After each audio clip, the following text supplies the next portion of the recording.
Iya, Kang Joseph, jadi Cirebon ini banyak sekali ciri khasnya yang memang kalau kita tahu Jawa Barat itu lebih banyak ke alam ya, tapi Cirebon ini kayak dia punya sesuatu yang beda dari daerah Jawa Barat lainnya, terutama yang pertama tadi mengenai sejarah sangat kental sekali ya, wisata budaya juga banyak sekali jenis tarian yang ada di Cirebon, tempat-tempat peninggalan Belanda dan sebagainya, diramu dengan banyak sekali kuliner khas dan tentu destinasi belanja yang sangat variatif, seperti itu Pak. Jadi lengkap, satu paket lengkap itu ada di Cirebon semua.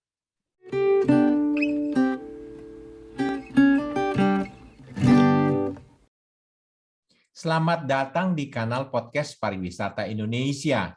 Kanal podcast ini menampilkan perbincangan seputar industri pariwisata Indonesia yang mencakup informasi, destinasi, fakta, dan berbagi pengalaman industri dari para praktisi dan pakar pelaku industri pariwisata. Dan saya, Yongki Adiasa, sebagai produser. Pada episode ini, kami akan menampilkan informasi seputar destinasi Jawa Barat, khususnya Kabupaten Cirebon dan sekitarnya. Perbincangan akan dibagi menjadi 2 sesi. Pertama, mengenai destinasi itu sendiri. Kedua, mengenai paket wisata untuk Cirebon dan sekitarnya. Perbincangan akan dipandu host Joseph Sugeng Irianto yang akrab saya sapa dengan Kang Joseph. Selamat pagi para pendengar dan pemirsa. Berbicara tentang kepariwisataan di Indonesia tidak akan pernah ada habisnya. Destinasi wisata yang sangat populer di Jawa Barat tentunya tidak asing lagi, Bandung dan Priangan. Tetapi destinasi ini sudah over populer dengan pengunjung khususnya di weekend atau di hari libur. Maka wisatawan pun mencari sesuatu yang berbeda dan Cirebon serta Kuningan menjadi alternatif. Senang berjumpa dengan Anda. Saya, Joseph Sugeng Irianto, sebagai host. Mengembangkan kepariwisataan tentunya akan sustainable jika dilakukan bersama dengan putra daerah. Pada kesempatan kali ini, kita akan berbincang dengan Imas Kurniawati dari Jasa Wisata Cirebon yang telah merintis usaha pariwisata mulai dari titik paling awal. Dan juga kita akan berbincang dengan Bapak Muhammad Hafid Permadi sebagai penggiat pariwisata Cirebon. Pandemi COVID-19 membuat kita selama hampir 2 tahun ini tidak pernah bertemu muka secara langsung. Meskipun sekarang kita bertemu secara virtual, senang sekali saya dapat berjumpa dengan Teh Imas dan Mas Nang. Kumaha dararamang sadayana ieu teh? Alhamdulillah dararamang. Alhamdulillah. Teh Imas, damang Teh Imas. Damang, Pak Joseph. Alhamdulillah. Pagi. Ya. Ya, sebelum kita ngobrol-ngobrol lebih lanjut, izinkan saya mengetahui terlebih dahulu sosok Teh Imas dan Mas Nang yang menggeluti dan mencintai bisnis pariwisata ini. Baik, hatur nuhun Pak Joseph, selamat pagi para pendengar dan pemirsa dari podcast Pariwisata Indonesia. Mudah-mudahan kondisi saat ini sehat semua dan tentunya semua akan tetap semangat ya, kita semangat untuk berinovasi terus untuk pariwisata di Indonesia. Baik, perkenalkan saya Imas Kurniawati, saya sendiri sebagai owner dari Jasa Wisata Tur Cirebon dan kami ini sangat concern sekali terhadap perkembangan pariwisata di Cirebon. Dan produk-produk kami juga priority untuk produk paket-paket tur Cirebon. Kemudian di beberapa kesempatan juga, alhamdulillah saya dipercaya untuk menjadi juri-juri kepariwisataan, seperti di pemilihan Duta Pariwisata Cirebon. Kemudian ada beberapa seminar yang saya sebagai narasumber untuk pariwisata dan beberapa asesmen juga yang saya ada di dalamnya. Seperti itu Pak Joseph kurang lebih aktivitas saya. Mantap, luar biasa sekali. Kita sapa dulu Mas Nang. Mangga. Ya, selamat pagi, Wilujeng Enjing, Sampurasun untuk para pemirsa. Perkenalkan, nama saya Raden Muhammad Hafid Permadi, panggilannya Mas Nang baik.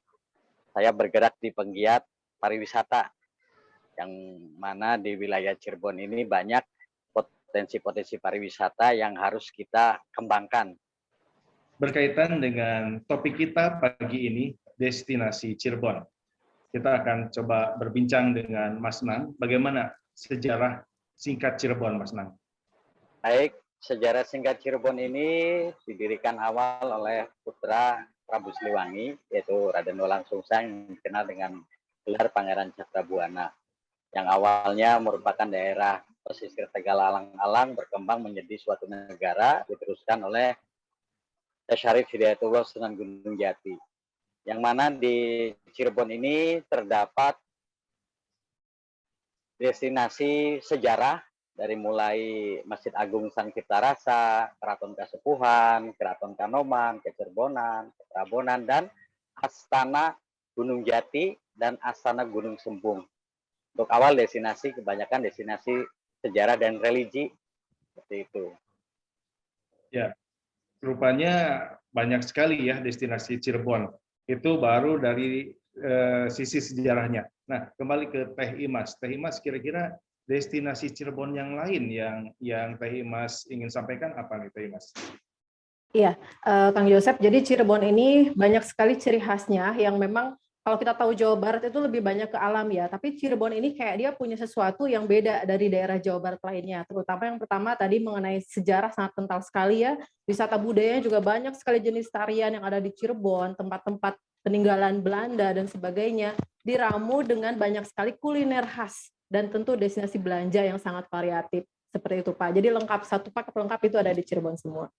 Ya, selain Cirebon juga ada satu daerah yang berdekatan ya, Kuningan. Nah, apakah juga itu menjadi destinasi unggulan untuk di daerah sana, Teh Imas? Iya, jadi memang Cirebon ini dia punya letak yang sangat strategis dengan kiri kanannya itu semua adalah destinasi satu wilayah kita sebut Ciayu Majakuning. Cirebon, Indramayu, Majalengka, dan Kuningan. Nah, setelah Cirebon ini yang nomor 2 untuk daya tarik wisata itu adalah Kuningan. Cirebon itu memang adalah sebuah gerbang ya, karena akses dari mana-mana masuk pertama ke Cirebon. Setelah itu kita punya Kuningan, di mana Kuningan itu sangat bagus sekali untuk pemandangan alam. Kemudian Kuningan punya Gunung Ciremai, jadi di sana banyak sekali destinasi alam, air terjun, kemudian spot-spot foto, ketinggian, hutan pinus, dan lebih ekstrim lagi yang mau trekking ke Gunung Ciremai juga itu bisa sekali. Jadi bisa diramu, satu paket lengkap sejarah budaya, alam, semua ada. Seperti itu Pak. Luar biasa ternyata ya, ini destinasi pariwisata di daerah Cirebon dan Kuningan. Ya, kembali ke Mas Nang. Mas Nang, kalau tadi sudah menjelaskan sejarah Cirebon. Nah, yang berdekatan tadi adalah kota Kuningan. Yang mana Kuningan ini kita kenal, yang paling terkenal adalah Linggarjati. Atau mungkin Mas Nang bisa sampaikan sejarah Kuningan. Mangga. Baik, karena berkait sejarah masa lalu, Kesultanan Cirebon ini wilayahnya luas. Termasuk wilayah Kabupaten Kuningan. Di Kuningan juga selain Linggarjati, ada juga berupa peninggalan mata air Cibulan, yang mana di Cibulan itu ada ikan kancara bodas, juga ada momen tahunan di Kepangeranan Gebang Kinantar yang di Cigugur, ada acara Seren Tahun. Nah, itu bisa untuk destinasi pariwisata. Selain itu, juga di sana masyarakatnya ini masih melaksanakan tradisi-tradisi seperti tradisi kawin cai dan tradisi-tradisi lainnya di desa-desa. Tiap tahunnya itu ada acara Milangkala. Seperti itu. Selain Kabupaten Kuningan juga terkait dengan Kabupaten Majalengka. Di Majalengka ada beberapa curug, mata air, juga ada Museum Talaga Manggung, juga ada Talaga Sangyang. Itu terkait semua tentang destinasi pariwisata, sejarah, budaya, ada tradisi dan wisata alam. Seperti itu, Pak Joseph. Ya, sedikit ke Teh Imas. Tadi sudah dijelaskan mengenai Cirebon, Kuningan, nah Majalengka. Nah, Majalengka sendiri kan sudah memiliki bandara ya sekarang. Tentunya potensi Majalengka juga harus kita angkat. Nah, kira-kira menurut Teh Imas, apa saja yang bisa kita kerjakan, kita lakukan untuk mengemas dari semua destinasi yang sudah kita sampaikan tadi?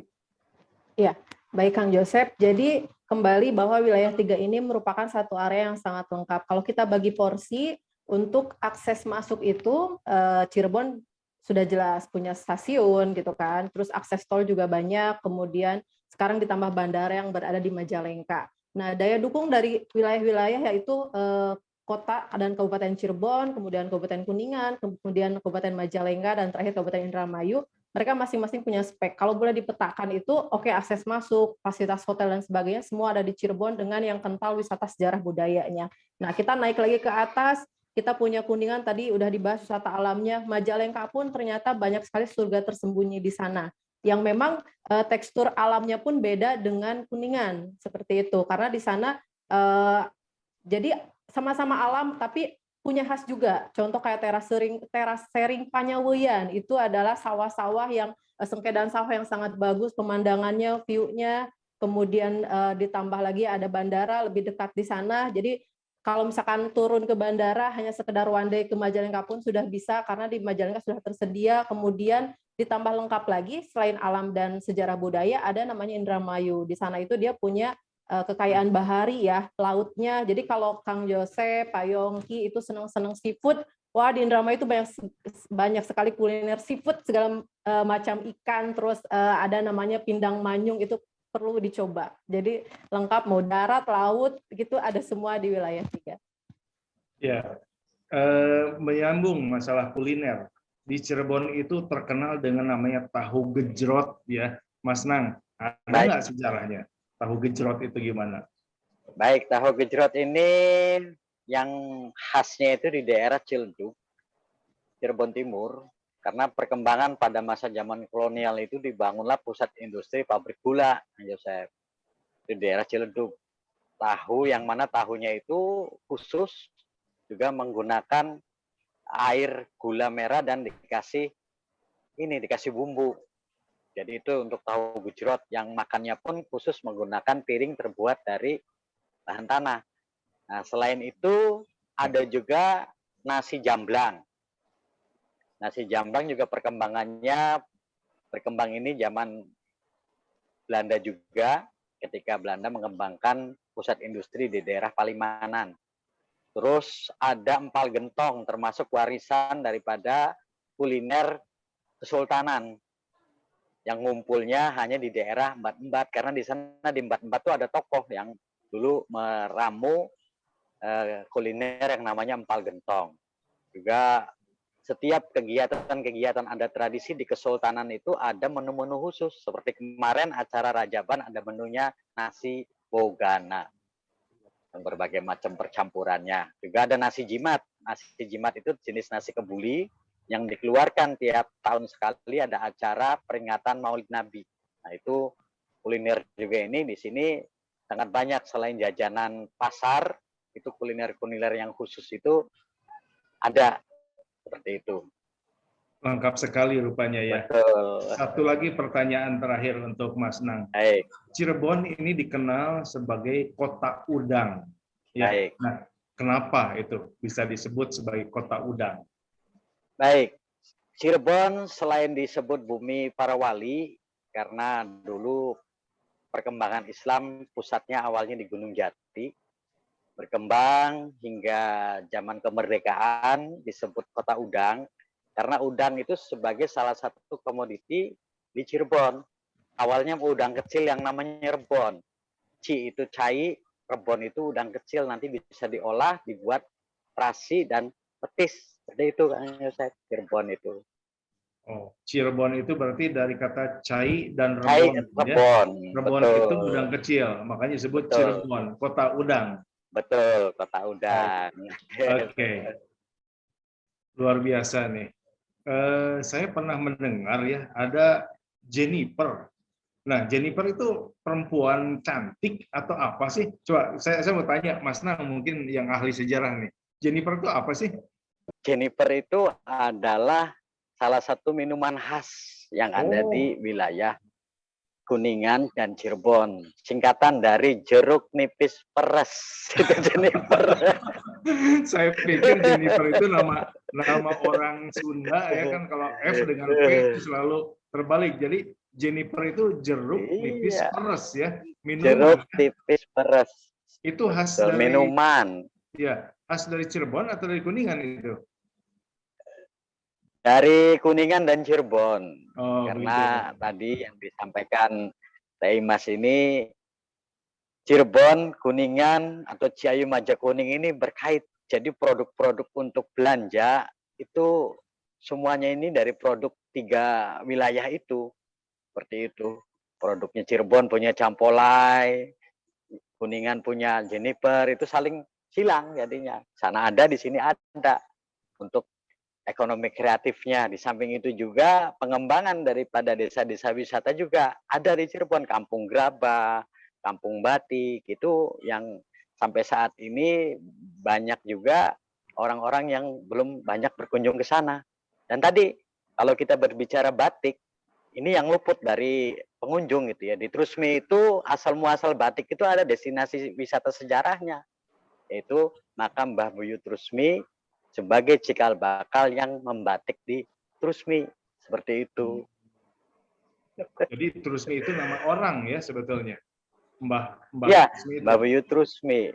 Dia pembatik. Iya, ya, cikal bakal yang membatik di daerah Trusmi, yang hampir punah, hampir luput dari pecinta batik yang ada di Cirebon. Orang pada belanja tapi sejarahnya agak lupa. Jadi kita memberikan informasi juga ke mereka bahwa adanya batik di Cirebon ya, disinilah tempatnya. Baik. Seperti itu. Luar biasa sekali nih penjelasan dari Teh Imas dan Mas Nang ya. Ya. Kalau dari Mas Nang sendiri bagaimana? Apa himbauan atau harapan yang ingin disampaikan kepada pemerintah? Harapannya agar pemerintah dan kami penggiat pariwisata bisa bersinergi. Pendampingan terhadap destinasi-destinasi pariwisata ini sangat penting agar perkembangannya lebih pesat, dan untuk sektor pariwisata ini apalagi ada program untuk ekonomi kreatifnya untuk ya mendampingi, membina dan memberikan regulasi agar pariwisata ini semuanya itu maju, bisa berkembang. Kira-kira orang datang ke sini ini semuanya sudah ada hubungan kerjasama dan sama kerja, seperti itu. Semoga pariwisata di Jawa Barat ini tambah semangat, tambah maju untuk semuanya. Baik. Kata yang saya garis bawahi ya, kita harus kerjasama dan sama-sama kerja ya, gitu ya Pak Nano. Luar biasa sekali apa yang sudah disampaikan oleh Mas Nang dan juga Teh Imas yang sudah membeberkan bagaimana daya tarik pariwisata di wilayah 3, Ciayu Majakuning, Cirebon, Indramayu, Majalengka, dan Kuningan. Ya, mudah-mudahan pandemi segera berakhir. Mungkin diubah menjadi endemi ya, sehingga kehidupan pariwisata menjadi segera normal kembali. Terima kasih Teh Imas, terima kasih Mas Nang. Bapak. Ya, terima kasih sudah meluangkan waktunya untuk berbagi bersama podcast pariwisata Indonesia ini. Pendengar dan pemirsa semua, saya Yosef Sugeng Irianto sebagai host pamit undur diri. Salam pariwisata Indonesia. Anda sudah menyimak mengenai informasi destinasi Cirebon dan sekitarnya. Pada sesi berikutnya, kita akan berbincang mengenai paket wisata di Kabupaten Cirebon dan sekitarnya. Terima kasih jika Anda sudah like, share, dan subscribe. Salam pariwisata Indonesia maju.